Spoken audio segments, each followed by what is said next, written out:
اسال میں اس کی علامتیں بعض توجہ طلب ہیں. ایک تو یہ کوئی ہوا کے لحاظ سے یہ دوا ایلو سے پیچھے نہیں ہے, اور چائنا اور ایلو اور نیکس ماسکیٹا یہ تینوں افارے کے لحاظ سے یاد آ جاتی ہیں سورائنم کے افارے میں. بے حد ہوا پیدا ہوتی ہے, جب اسال ہوں تو سارا پیٹ ہوا سے بھر جاتا ہے. لیکن چائنا کی اور اس کی پہچان بہت نمایاں ہے. چائنا میں بدبو نہیں ہوتی اکثر, لیکن اس میں بدبو بہت زیادہ ہوتی ہے. چائنا کی طرح ہی اس میں کنٹرول نہیں رہتا, اور اس پہلو سے سلفر سے مشابہ ہے. سلفر کی علامتوں میں ایک بات پتہ نہیں میں نے آپ کو بتائی تھی کہ نہیں, مگر اس کو دیکھ کر یاد آ گئی ہے کہ سلفر میں جب اسہال لگتے ہیں تو مریض سے برداشت نہیں ہوتا, اگر فوری طور پر کوئی جگہ نہ مل جائے تو وہ اپنے کپڑوں میں اسہال کر دے گا. اور بعض دفعہ وہ بچوں کو ایسے مرض لگتا ہے تو سورائنم میں اس کا نقشہ یہ سمجھیں کہ وہ چلتے پھرتے کچھ نہ کچھ اسہال ان کے نکلتے ہی رہتے ہیں, اور مائیں مارتی ہیں ایسے بچوں کو, حالانکہ ان کا کوئی قصور نہیں. ان کو ماؤں کا قصور ہے, انہیں سورائنم کیوں نہیں پڑا. سورائنم دیں تو ٹھیک ہو جائے گا لگ پھل سے.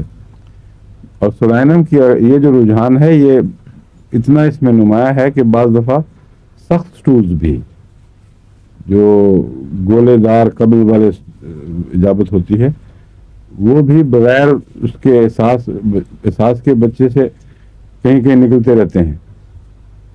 اب اس میں وہ جان کے نہیں کرتا, وہ بھی معلوم ہوتا ہے کہ اس کے جو مسلز ہیں جو سنبھالنے والے ان میں کوئی کمزوری پیدا ہوتی ہے, اور بغیر علم کے از خود وہ بہ جاتی ہے چیز, اور سخت اجاوت بھی ڈھلک جاتی ہے خود بخود.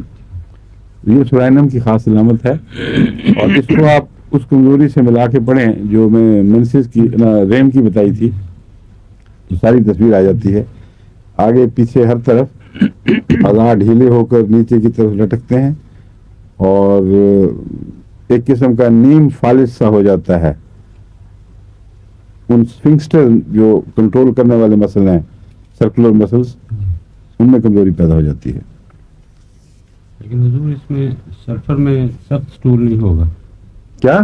سلفر میں سخت سٹول نہیں ہوگا. کیا نہیں ہوگا؟ مطلب جب آپ نے بتایا نا نہیں, میں سلفر میں جب اسہال ہوں تو پھر یہ ارجنگ ہے, لیکن سخت سٹول خود نہیں نکلتا.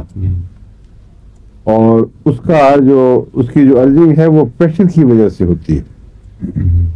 یعنی مسکولر کمزوری یا جو چکر والے مسل سفنکسٹرز ہیں جو روکتے ہیں چیز کو, ان کے کسی قسم کی فارجی علامت کی وجہ سے نہیں ہوتا, اس کا اچانک دباؤ بڑا تیز ڈیولپ ہوتا ہے اور ناقابل برداشت ہو جاتا ہے.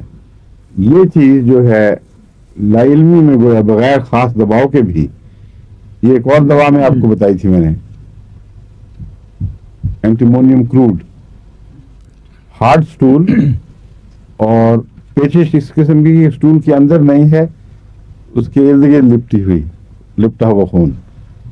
اور بڑے آدمیوں میں بھی, یہاں تو بچوں کے ذکر کر رہا تھا, بڑے آدمیوں میں بھی بعض دفعہ بعض بیماری ہوتی ہے کہ چلتے پھرتے ہارڈ سٹول بھی نکلتا رہتا ہے.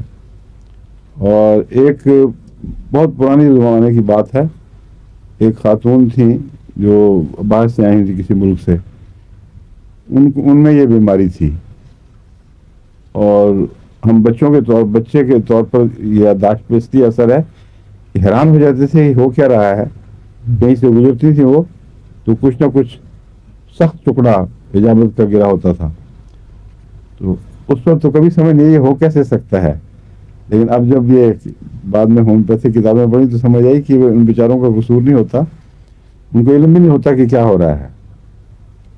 وہ نیچے ہے اور اپنے بوجھ سے خود بخود نیچے آ جاتا ہے.